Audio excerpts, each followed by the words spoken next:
días. El seminario correspondiente al día de hoy hablaremos sobre la generación de los fenómenos eléctricos, el cual estará estructurado de la siguiente manera. Hablaremos de la actividad eléctrica de los axones, de sus compuestos, el potencial de acción, las sinapsis, que estas pueden ser químicas o eléctricas, los neurotransmisores, la integración sináptica, que aquí hablaremos sobre plasticidad e inhibición, sensibilidad del sistema estomatognático u orofacial, el almacenamiento de la información sensorial en forma de memoria, en el que se incluyen esos patrones motores. Hablaremos también sobre los elementos estomatognáticos participantes en la actividad motora compleja de la boca. Aquí hablaremos de los tipos de sensaciones se dividen en dos: las especiales o especializados y los no específicos o somáticos. Y como último punto tendremos los receptores de la ATM de la articulación temporomandibular. Las funciones orgánicas adaptativas de naturaleza motora, así como su buen desempeño, están regidas y reguladas en mayor proporción por el sistema nervioso central, ya que cualquier estímulo que provenga del medio externo va a ser captado por esos receptores que a veces se encuentran en la superficie de nuestra piel, y ellos van a generar ese estímulo o ese impulso nervioso que va a viajar alrededor de ese axón, de esas neuronas, para generar una respuesta ante ese estímulo que se está presentando. Es por ello que la generación de los fenómenos eléctricos son fundamentalmente de tipo propioceptiva, y la importancia de que se sigan haciendo investigaciones desde todos los puntos de vista, llámese neurociencia, la genética, la bioquímica, la fisioterapia, la rehabilitación y la neurofisiología. ¿Qué nos va a permitir esto? Comprender cómo funciona nuestro organismo desde sus sistemas más sencillos hasta los más complejos, para que tengamos nosotros como odontólogos una referencia de cómo reacciona o cuáles son las respuestas que se va a generar nuestro organismo hasta la presencia de esos estímulos en nuestra vida cotidiana o a nivel de la atención clínica. Como primer punto tenemos la actividad eléctrica de los axones, el cual este punto se refiere a la permeabilidad de la membrana del axón hacia los iones de sodio y de potasio, y esto va a depender de cuando se genere ese estímulo, se abren esas compuertas que se encuentran en los canales iónicos, que estos se hallan en la membrana plasmática y son las que permiten el paso de los iones, y este flujo de estos iones puede ocurrir de manera de dos etapas. Una en que los canales de sodio se van a dirigir hacia el medio interior, y otra en donde esos iones de potasio se van a mover hacia el exterior de esa acción, y esto es lo que nosotros conocemos como potencial de acción. Todas las células del cuerpo humano mantienen una diferencia de potencial, y esto se refiere a que la membrana en su interior va a estar cargada más negativamente con respecto al exterior, y esto porque la membrana en su interior va a captar a esas moléculas orgánicas que están cargadas negativamente y va a generar una difusión limitada de esos iones inorgánicos que van a estar cargados positivamente, lo cual van a generar una diferencia de iones, un cambio de flujo en esos iones, o generar un cambio en la permeabilidad de la membrana o ese potencial de membrana. Otro factor que hace este cambio de permeabilidad de membrana es la bomba de sodio-potasio, en el cual ella por cada 3 iones de sodio libera 3 iones de sodio por cada 2 de potasio. También podemos observar estos cambios de permeabilidad de membrana en las estructuras fisiológicas como la neurona y el músculo y las células de los músculos, ya que ellos tienen la capacidad o la característica de producir o conducir estos cambios de permeabilidad de membrana.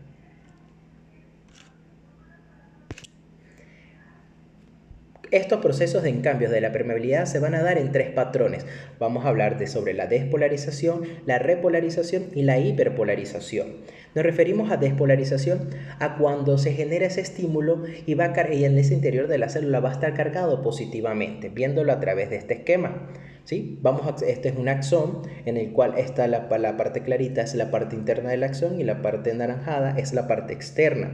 Tenemos la membrana plasmática, que es lo rojo, y tenemos esos canales. Este azulito es el canal iónico correspondiente a los iones de sodio, en el cual en el proceso de despolarización ellos se van a abrir y van a permitir la entrada de estos iones al interior de la célula, y por eso este se va a cargar positivamente. En el proceso de repolarización, estos canales de sodio se van a cerrar y se van a abrir los canales de potasio. Ante la presencia de este estímulo, ¿verdad? Se van a abrir y van a empezar a salir estos iones de potasio al exterior de la célula, y en este proceso es cuando la membrana se encuentra en reposo. Y hablaremos de hiperpolarización cuando la membrana ante un estímulo va a estar cargada, el axón va a estar cargado negativamente en su interior. Estas, como hablaremos de las compuertas de los iones y los axones. Como dije anteriormente, estas compuertas se encuentran en los canales iónicos y que son las que van a permitir el paso o la salida de estos iones, es decir, que se van a abrir o cerrar. Y estas compuertas de los iones se generan por cambios del flujo neto de esos iones. Tanto los iones de sodio y de potasio tienen sus canales específicos para cada uno, en el cual contienen unas compuertas, como las podemos observar aquí, ¿sí? Estas compuertas forman parte de las proteínas y estas son las que se van a abrir o cerrar. En el caso de que estén abiertas es cuando se genera un potencial de acción, ocurre un proceso de despolarización, y cuando estas compuertas se hayan abiertas, esa membrana va a ser mucho más permeable. En el caso de esas compuertas se encuentren cerradas, es cuando manualmente la membrana está en reposo, y al estar cerradas la membrana va a ser mucho menos permeable. En cuanto a los canales de sodio, existen dos tipos. Uno en donde esas compuertas van a mantenerse cerradas y cuando la membrana está en reposo, y otras que carecen de estas compuertas y se les denominan canales libres. Con respecto al potencial de acción, este van a ocurrir en cualquier parte del axón, ¿sí? A través del potencial de acción llega al axón, llega a una pequeña zona de ese axón y va a generar un estímulo o respuesta ante ese axón. Y ¿cómo va a ser la respuesta? Generando un cambio en la permeabilidad de esos iones, y nosotros lo podemos medir a través de los electrodos. O podemos también definir potencial de acción como esos cambios en la difusión de sodio y de potasio y los cambios resultantes en el potencial de membrana, en el cual estos también son conocidos como estímulos nerviosos o impulso nervioso. Cuando ese potencial de acción alcanza su umbral suficiente, permite la generación de este impulso nervioso, en el cual este va a generar una serie de impulsos que se van a dirigir o se van a transportar a lo largo del axón, van a formar como una especie de tren, ¿verdad? Se van a ir sucesivas, van a ir interconectando, se van a ir de forma eferente hasta llegar al sistema nervioso central para que éste emita la respuesta ante la presencia de ese impulso. Y la intensidad y la duración de un potencial generador determinarán la persistencia y frecuencia de impulsos o potenciales de acción retransferidos. Con respecto al punto de conducción de impulsos nerviosos, como lo dije, cuando ese potencial de acción calza su umbral suficiente, va a generar ese impulso nervioso. ¿Y qué va a ocasionar? Va a ocasionar un cambio en la membrana que se encontraba en estado de reposo en unos menos 70 milivoltios, y la va a llevar a más 30 milivoltios, y va a entrar una corriente de iones de sodio hacia el interior de esa célula, es decir, se van a dirigir a esa región adyacente que se encontraba con un potencial de membrana de menos 70 milivoltios porque se encontraba en reposo. Cuando en esta región adyacente alcanza una magnitud de umbral, va a empezar el proceso de despolarización. Y cuando ya alcanza su manera de despolarización, ya está muy cargado positivamente, va a actuar también de forma de impulso del potencial nervioso para que se active esa otra zona o ese otro sector de ese axón. Y esto se produce a través de la transmisión sináptica. Para comprender un poco lo que acabo de decir, vamos a observar este esquema en el cual tenemos una neurona y vemos su axón. Viéndolas desde un punto más microscópico, tenemos esa acción. Se generó ese potencial de acción en esta parte del axón, comienza un proceso de despolarización, comienza a haber una entrada de iones de sodio hacia el interior de esa célula. Cuando esta alcanza su umbral suficiente, trabaja como ahora un potencial de acción y se va a dirigir hacia la otra porción de ese axón, como lo vemos en la figura 2. Ahora esa otra porción empieza un proceso de despolarización, y en esa primera, desde donde se inició el potencial de acción, va a ocurrir un proceso de repolarización. ¿Qué quiere decir? Que van a empezar a ver una salida de esos iones de potasio. Y así, cuando esta segunda porción llega a su umbral suficiente, se dirige a esa tercera porción, empieza un proceso de despolarización, la anterior un proceso de repolarización, y desde donde se inició se va a volver a colocar esa membrana en reposo. Aquí tenemos un esquema para comprender un poco más lo que acabamos de hablar. Vemos que el número 1, el correspondiente al color rojo, es el potencial, está en reposo, ¿sí? Todas las compuertas están cerradas. Se genera ese potencial de acción, que es el azul claro, se genera ese potencial de acción y se comienzan a abrir esas compuertas para los iones de sodio, para que estos comiencen a entrar en la parte interna de ese axón, y empieza un proceso de despolarización porque se empieza a cargar positivamente el interior de ese axón. Luego, cuando ella se transporta hacia la otra porción de ese axón, va a haber un proceso de repolarización, es decir, que los canales de sodio se cierran y se abren los canales de potasio. Aquí la membrana se empieza a colocar en reposo. Luego viene un proceso de hiperpolarización, que es cuando están cerrados completamente esos canales de sodio, aún continúan abiertos los canales de potasio, pero el interior de ese axón va a estar cargado negativamente hasta volver a su estado inicial, que era en estado de reposo. Con respecto a la sinapsis, al final de todo axón tienes alrededor o cerca varias neuronas o células, el cual le va a permitir hacer un contacto. El potencial de acción va a pasar al axón y va a llegar a su parte terminal. Cuando llega a esa parte terminal de la célula presináptica, va a generar va a activar a la formación de unos neurotransmisores químicos que van a ser percibidos por unas proteínas receptoras que se encuentran en la célula postsináptica, que son las que van a captar esos neurotransmisores que serán liberados desde la neurona o la célula postsináptica. Podríamos decir también que la sinapsis es una de las conexión funcional entre una neurona y una segunda célula, y estas pueden ser de dos tipos. En el sistema nervioso central se da entre neurona y neurona, es decir, entre una neurona y las dendritas de la otra, y estas se denominan asodendríticas, asosomáticas y asoaxónicas.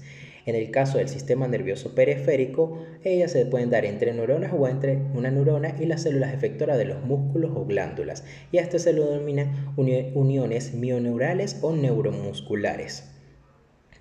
Para el siglo XX se creía que normalmente la sinapsis era de tipo eléctrica. Se creía que era de tipo eléctrica, pero a medida que se fueron realizando los estudios e investigaciones y aplicando diferentes técnicas, cuando aplicaron la técnica histológica, se dieron cuenta de que se observaban pequeñas brechas sinápticas entre cada neurona, y ahí llegaron a la conclusión de que estas sinapsis también podrían ser químicas.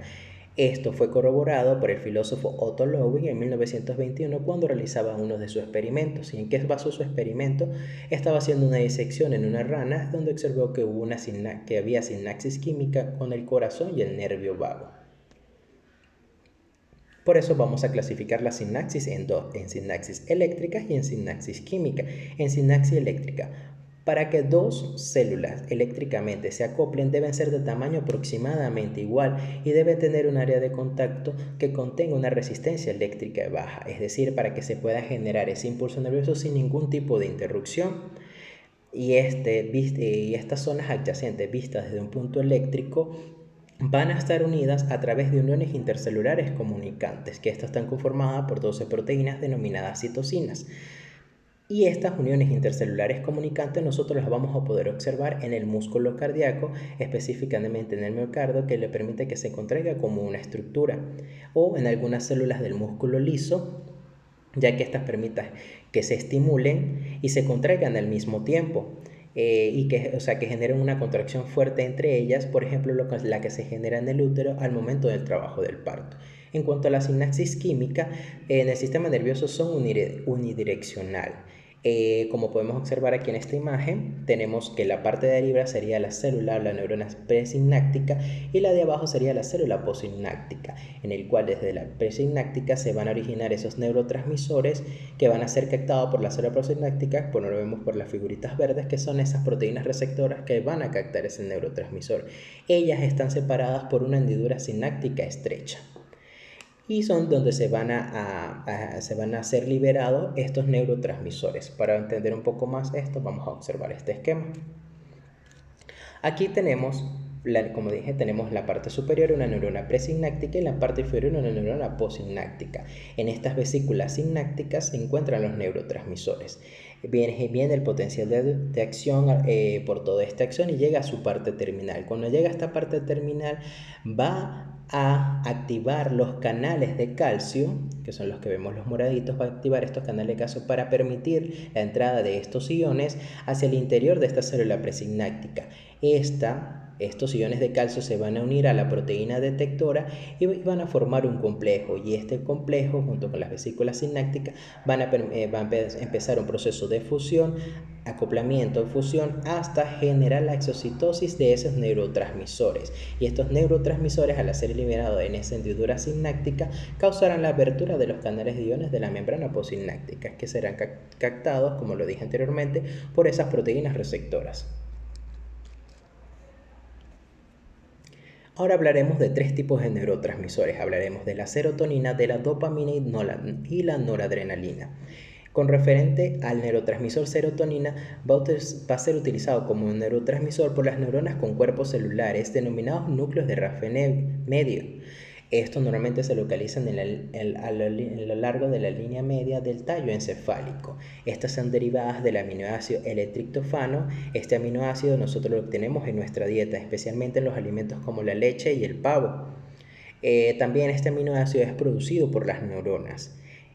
Y estos neurotransmisores a nivel fisiológico están involucrados con los cambios de conducta o las emociones de las personas, con el apetito y la circulación cerebral de las personas.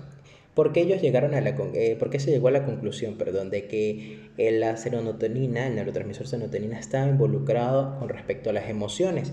Porque ellos descubrieron que las personas que utilizaban antidepresivos, estos fármacos actuaban inhibiendo la recaptación específica de estos neurotransmisores de serotonina. Y ahí concluyeron de que este neurotransmisor está involucrado en los estados de conducta y de emoción de las personas. Con respecto a la dopamina, las neuronas que utilizan la dopamina como neurotransmisor se denominan neuronas dopaminérgicas. Anteriormente, estas proteínas receptoras de este neurotransmisor se encontraban en el tejido cerebral post-morte.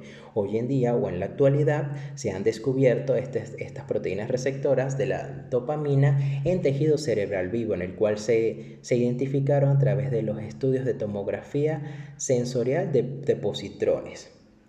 Estos neurotransmisores de dopamina se están concentrados en el mesencéfalo, y ellos van a originar axones alrededor de todo el cerebro, y estos se van a dividir en dos sistemas: el sistema dopaminérgico nicoestratal, que se encuentra en la sustancia la sustancia negra del mesencéfalo, y el sistema dopaminérgico mesolímbico, que también se encuentra en el mesencéfalo, y este está involucrado con el comportamiento, la conducta de las personas, y el sistema dopaminérgico nicoestratal con el control motor. Una enfermedad que tiende a afectar este neurotransmisor es la enfermedad de Parkinson, ya que lo que hace es una degeneración de estos neurotransmisores de dopamina. Específicamente, esta enfermedad va a actuar en el sistema dopaminérgico nicoestratal porque afecta a la sustancia negra. Con respecto a la noradrenalina, el neurotransmisor de noradrenalina, tenemos el H, el cual va a ser utilizado. Es el neurotransmisor que va a utilizar el sistema nervioso periférico y el sistema nervioso central. En cuanto a las neuronas sinápticas del sistema nervioso periférico, utilizan la noradrenalina como neurotransmisor, o el AH, en la sinapsis de los músculos lisos cardíacos y de las glándulas. Y en el caso del sistema nervioso central, va a estar involucrado en el despertamiento conductual general. La integración sináptica. Dado que los axones pueden tener ramas colaterales, puede ocurrir divergencia de vías neuronales. Es decir, que una neurona puede hacer sinapsis con varias otras neuronas, y estas pueden actuar en ella estimulándola o inhibiéndola. O podemos también decir que varios axones pueden hacer sinapsis con una sola neurona. Y esto es lo que genera la convergencia de esas vías neuronales. Es por ello que los potenciales sinápticos, a diferencia de los potenciales de acción, están guardados y carecen de periodos refractarios. Esto le permite sumarse o añadirse unos a otros conforme son conducidos por la neurona postsináptica. Un ejemplo de ellos: una neurona del sistema nervioso central puede hacer más de 10.000 contactos sinápticos. Y para entender en otras palabras, la integración sináptica la podríamos definir como la sumación de todos esos contactos sinápticos que van a ir al interior de esa célula postsináptica, y que son las que van a determinar si sí o no se genera un potencial de acción en ella.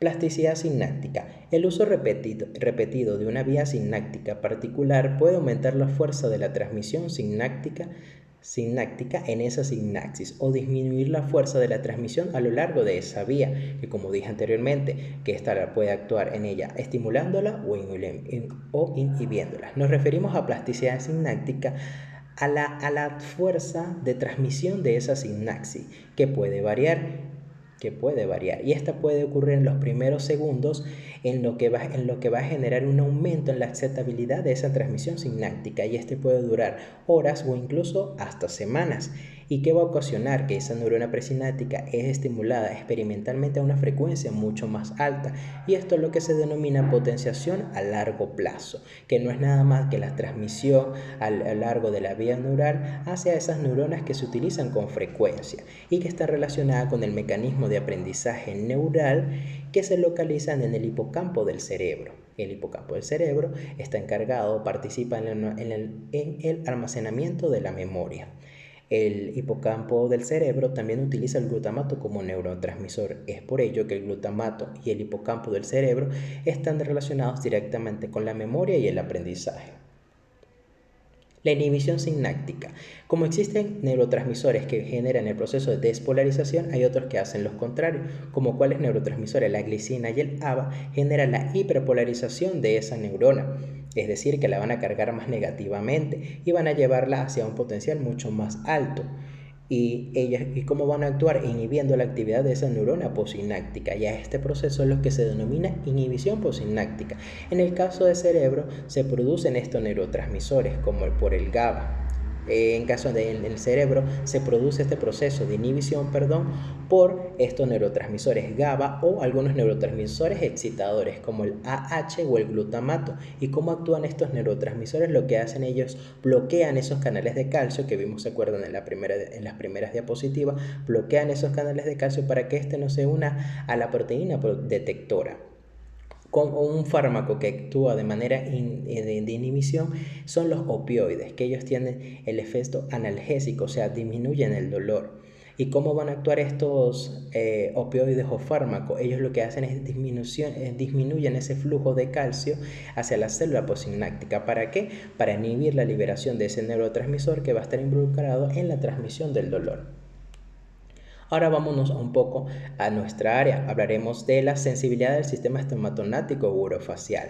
El sistema orofacial está integrado por esa transmisión de esos receptores eferentes que van a estar representados por los músculos esqueléticos o por las glándulas de secreción externa, exocrinas, como cuáles: las glándulas salivales, la mucosa nasal o paranasal y el orbicular, específicamente en la parte lagrimal. También encontramos unas pequeñas organismos complejos que participan en los sistemas, como cuáles: el del gusto, el de la vista, el del olfato y el de la audición. En cuanto al sistema estomatognático, va a tener una relación en cuanto a las articulaciones interóseas móviles que van a estar alrededor de ella, como cuáles: las articulaciones occipitotloide, atrioideoxoidea, vértebrocervicales y en especial la temporomandibular bilateral. Este a su vez guarda una relación con las estructuras dentarias, ya que estas son las únicas que mantienen una articulación con el hueso alveolar. También guarda relación con el periodonto, ya que este tiene características sensitivas, mecánicas, secretoras y citorreproductivas. En cuanto al sistema estomatognático, este se ubica por debajo del cráneo, específicamente en la región orofacial, y tiene 5 estructuras importantes que la van a componer, como son neuromusculares, ATM, estructuras periodontales, el complejo yoideo y las superficies de oclusión. Para entender esto, vamos a ver este esquema. Vemos que el sistema estomatognático es una unidad nerviosa, anatómica y fisiológica que se encuentra localizada en el terreno cráneo-cervicofacial y que va a estar organizada alrededor, como lo dije, de las articulaciones occipitotloide, atrioideas, vértebrocervicales, ATM y dentoalveolares. Va a estar integrado de manera orgánica y funcional. Va a actuar de manera orgánica y funcional con los sistemas digestivo, respiratorio y nerviosensorial. Y sus principales componentes: neuromusculares, ATM, periodontales, complejo yoideo y superficies y presiones oclusales. El sistema orofacial efectuará funciones del sistema, además de funciones asociadas y vinculadas a otras análogas, incluyendo, en este caso hablaremos de, se dividen en dos, en funciones motoras y sensitivas somáticas. En cuanto a las motoras, se subdividen en tres. Están las postulares, que se refieren a la parte mandibular, labial o musculatura facial. En cuanto a las dinámicas, están las clásicas o básicas, como la succión, la deglución, la masticación, la respiración, algunas específicas como la fonoarticulación, con respecto a la habla, y la expresión facial. Tenemos las adaptativas, que son las que nosotros adaptamos a medida de nuestro crecimiento. Por ejemplo, aquí están incluidas bruxismo, tos, soplar, escupir, antieborales, que se refiere a eructar, náuseas o vomitar, besar, reír, entre otras. Y en cuanto a las sensitivas somáticas, se refiere a las interoceptivas, las viscerotectivas, las propioceptivas y las esperoceptivas. En cuanto a la información, somatosensorial que proviene de la región orofacial, van a ser conducidas hacia el tronco encefálico, van a ser conducidas al tronco encefálico, especialmente por algunos nervios craneales, como ellos el nervio trigémino quinto par craneal. También estarán involucrados otros nervios como el nervio glosofaringeo, que se encarga de darle la sensación a los tercios posteriores de la lengua. Que también incluye en la parte de la actividad de la musculatura de la laringe, incluyendo el palato gloso. También estarán involucrados algunas ramas de los siguientes nervios: del facial, del hipogloso y del vago. Específicamente el vago va a estar relacionado con la parte parasimpática del sistema orofacial. Estos corresponden a los patrones somatos con respecto a la sensibilidad somática. Aquí tenemos un cuadro donde vamos a poder observar estas conexiones de los núcleos sensitivos principales y espinal con los nervios craneanos, donde observamos que el nervio trigémino va a tener la finalidad del reflejo mandibular, el facial va a tener reflejos perioral y palpebral, el salival superior, que es una rama del nervio hipogloso, y el salival inferior, que es una rama del nervio vago. Van a participar en la salivación durante la masticación. Los interdorsal del vago, proveniente del nervio vago, va a participar en el reflejo del vómito, y el hipogloso, que participa en los reflejos linguales y en la coordinación de la lengua durante la masticación y la fonoarticulación. Estos son los que están representados por la sensibilidad somática. Y en cuanto a la sensibilidad específica, se va a referir a esos los que van a captar las sensaciones del gusto, del olfato, de la vista y del oído. Y estos, trabajando en conjunto, son las que van a permitirle un buen funcionamiento al sistema estomatognático. Con respecto al almacenamiento de la información sensorial en forma de memoria, ya que todos esos estímulos que se originan o que nosotros percibimos van a ser normalmente se procesan y almacenan en el sistema nervioso central. Es por ello que Goitom y Hall, entre otros, refieren que un alto porcentaje de información sensitiva que llega al sistema nervioso central podría ser almacenada como memoria en las diversas estructuras superiores del encéfalo, relacionadas directa o indirectamente con el control de la motricidad.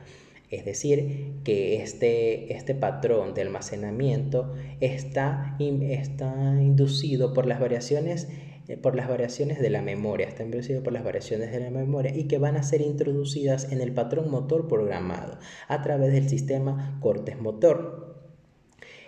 Para que este proceso se inicie, se necesita que se active un proceso informativo para que se genere un aprendizaje, y este aprendizaje es lo que nosotros adquirimos durante el tiempo, vamos adoptando a medida que va pasando el tiempo. Es por ello que el almacenamiento de la información sensorial tiene relevancia en la automatización de patrones motores. ¿Por qué de patrones motores? Por ejemplo, los movimientos viscerales, o principalmente en los del habla, específicamente en la fonoarticulación. Con respecto a los elementos estomatognáticos participantes en la cavidad motora compleja de la boca, aquí hablaremos un poco de cada uno de estos que integran el sistema estomatognático, específicamente estos receptores apropiados o propios, que estos se encargan de la captación de esos cambios o modificaciones que provienen del medio externo y que van a ser captados por los receptores que se encuentran en la superficie externa de la piel, en nuestro tegumento, y ellos van a mandar, ante la presencia de ese estímulo, mandan la información, mandan ese impulso nervioso al sistema nervioso central para que se genere una respuesta. Estos receptores que se encuentran en la superficie o en nuestro tegumento son la epidermis, el tejido subdérmico, se encuentra en el tejido subdérmico y subcutáneo, y en la mucosa ectodérmica como la mucosa labial, nasal, orbicular y auditiva. Según estos tipos de sensaciones o estos tipos de receptores, lo vamos a clasificar en especiales o especializados, que incluyen las auditivas, las visuales, las olfatorias y gustativas, y las no específicas o somáticas, las térmicas, las táctiles y de presión. Empezaremos a hablar sobre las específicas o especializadas. Hablaremos un poco de cada uno de ellos, hablaremos de su uso del receptor y la aplicación en la terapia de la motricidad orofacial. El primero de ellos es el receptor auditivo, el cual se encuentra localizado en el órgano necórtico de la cóclea. Específicamente va a estar conformado por unas células ciliadas, va a estar formado por unas células que se encuentran en la membrana coclear. El receptor auditivo se relaciona con la producción del habla. ¿Por qué? Ya porque si se ven afectados alguna de estas células ciliadas cocleares, se puede ver afectados esos patrones fonéticos de la persona, se pueden ver esos patrones fonéticos, es decir, neuromusculares, o los fonológicos, o se pueden ver afectados los patrones fonológicos, es decir, lingüísticos. ¿Por qué? Porque nosotros desde pequeños adquirimos esos patrones fisiológicos y lingüísticos cuando adquirimos la información o escuchamos la información proveniente de esos adultos, y vamos procesando y vamos creando nuestros propios patrones del habla. Es por ello que el receptor auditivo es considerado uno de los principales en la influencia o que permitirá el desarrollo del habla.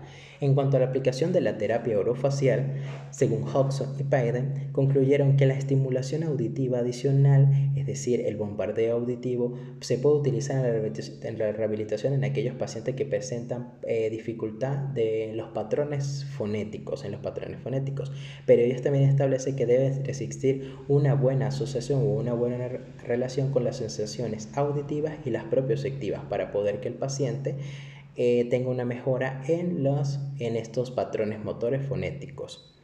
Según Darley, Aronson y Brown, sugieren el uso del monitoreo auditivo en aquellos pacientes apróxicos, es decir, que el paciente son aquellos pacientes que tienen alguna dificultad para la pronunciación de algunas palabras, y la técnica que ellos emplean es que el paciente debe observarse para que pueda corregir estos patrones que están alterados en él.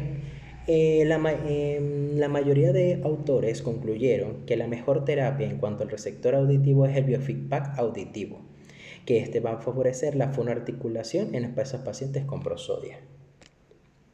En cuanto al receptor visual, están involucrados los conos y los bastones. Los conos son estos fotorreceptores que van a captar los estímulos luminosos, son los que nos van a permitir crear ese mapa visual.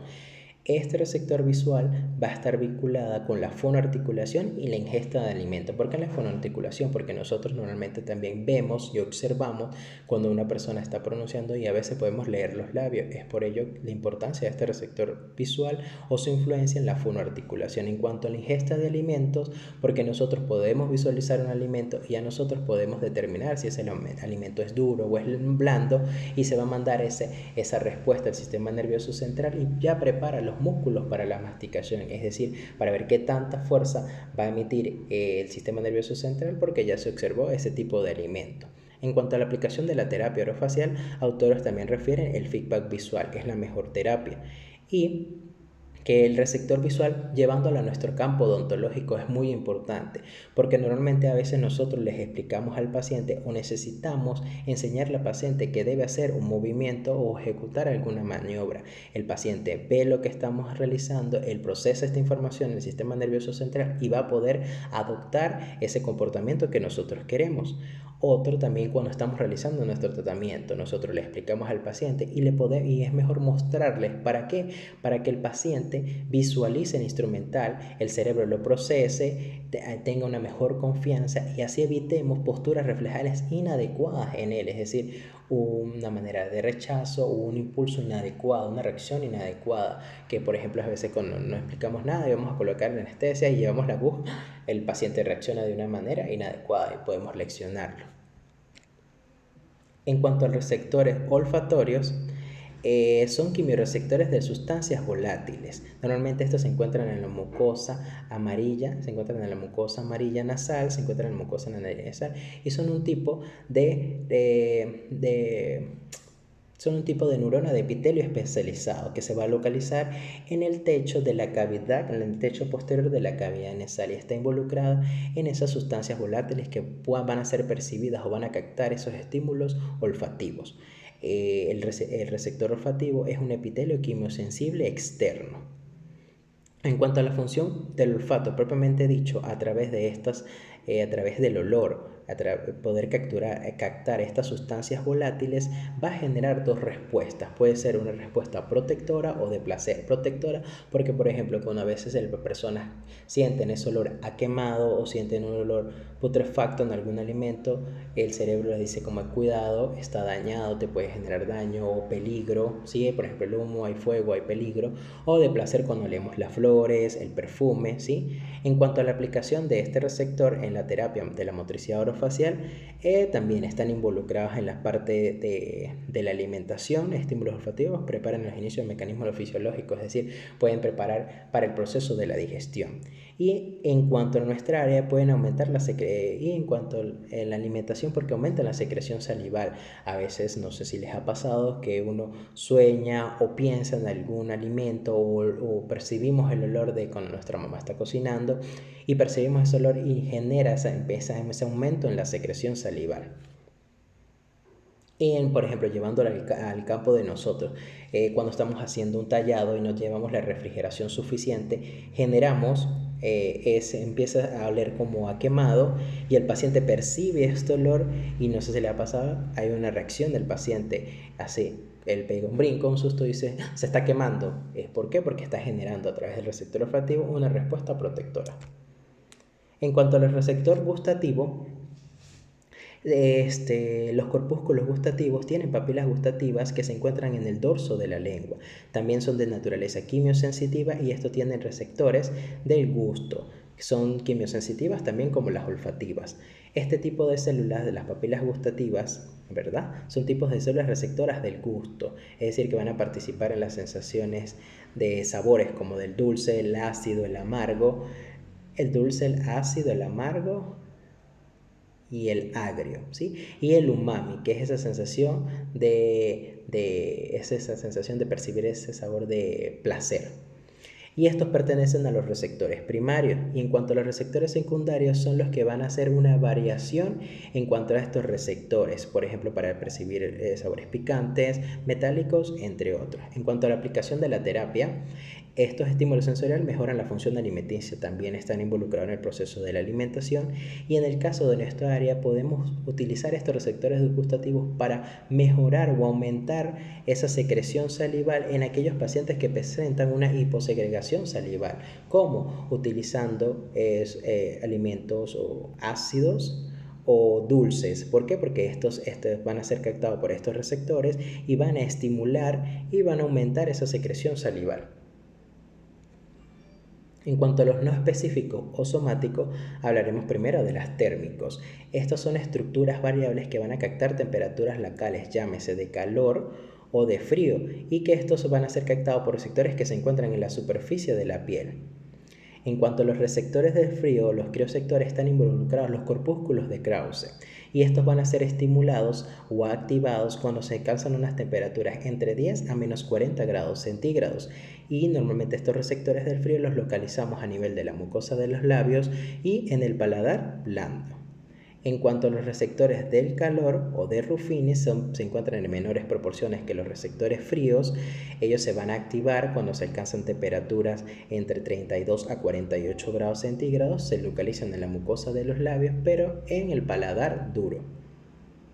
Con respecto a la aplicación del frío y del calor en nuestra parte clínica, cuando nosotros utilizamos el método frío de manera intermitente o rápida, vamos a generar una contracción muscular, o si lo usamos de manera prolongada, podemos generar un, podemos generar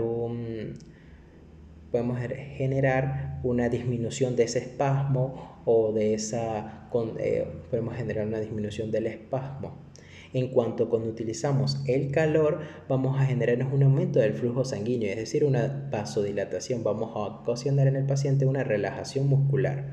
Cuando estas temperaturas extremas, es decir, menores de 10 grados centígrados y mayores de 48 grados centígrados, van a activar otros tipos de receptores identificados como nociceptores.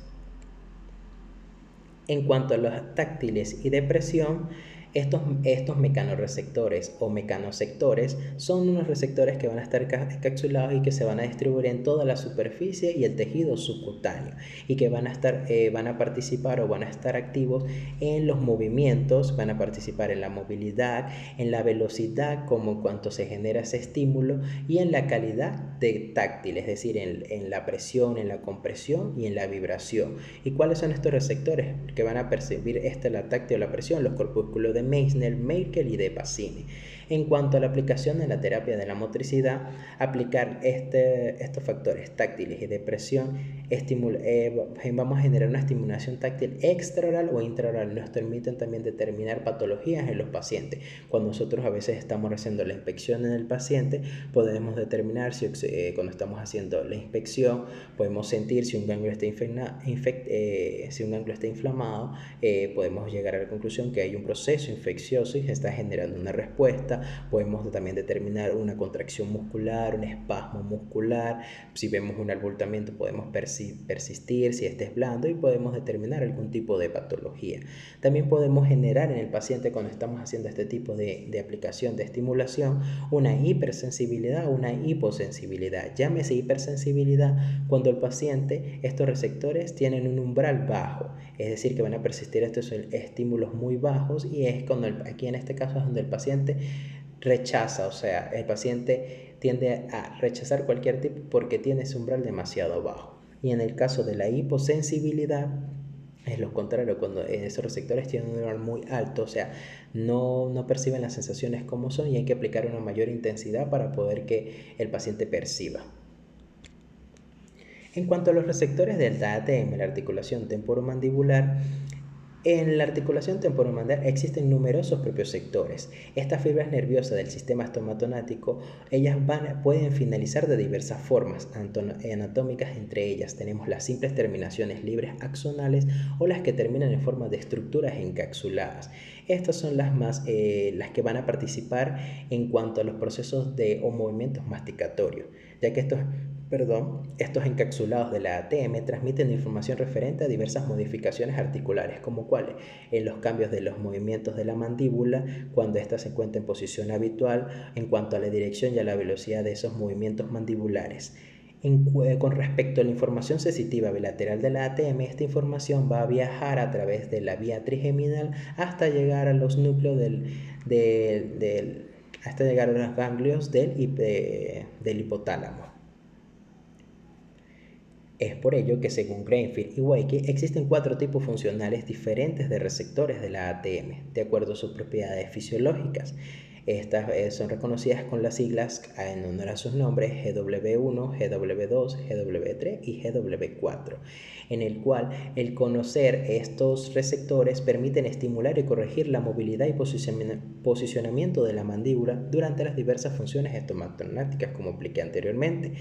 Y la principal de estos receptores es el GW1, en el cual tiene una participación fundamental en la manutención del tono muscular de reposo de los músculos mandibulares elevadores y depresores. Como conclusión tenemos que las funciones neurofisiológicas de los receptores sensoriales pueden ser determinadas por estímulos promovidos por el clínico para facilitar o adecuar una condición adaptativa y mejorar la respuesta en los pacientes que incluyan una o más funciones.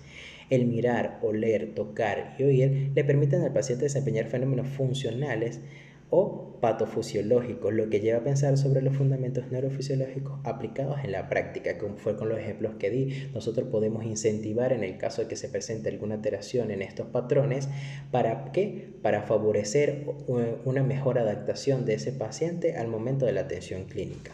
Todos estos principios fisiológicos que ocurren en respuesta a estímulos determinados en nuestros organismos nos permiten comprender y analizar mejor el comportamiento que podemos desencadenar en ellos. Es decir, cuando generamos algún tipo de estímulos o algún tipo de reacción en ellos, cómo podemos precisar cuál será la reacción que va a tener el paciente.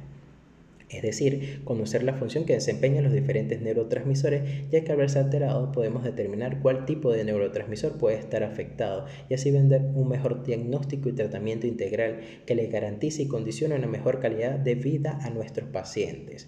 ¿Qué quiere decir esto? Que nosotros como odontólogos y futuros rehabilitadores tenemos que comprender no solamente la parte odontológica, sino que debemos también verlo desde esa parte más pequeña, de que en la parte más pequeña que trabaja, el sistema que trabaja el organismo ante la respuesta de esos estímulos que se pueden generar, por ejemplo, nosotros al momento de las clínicas, esas sensaciones que podemos despertar en el paciente cuando estamos realizando esos tratamientos. Y nosotros al conocer estos procesos fisiológicos, pues nos permiten garantizar un mejor tratamiento y una adecuada atención en los pacientes en la clínica. Sin más nada que acotar, aquí están las referencias utilizadas para este seminario. Muchas gracias.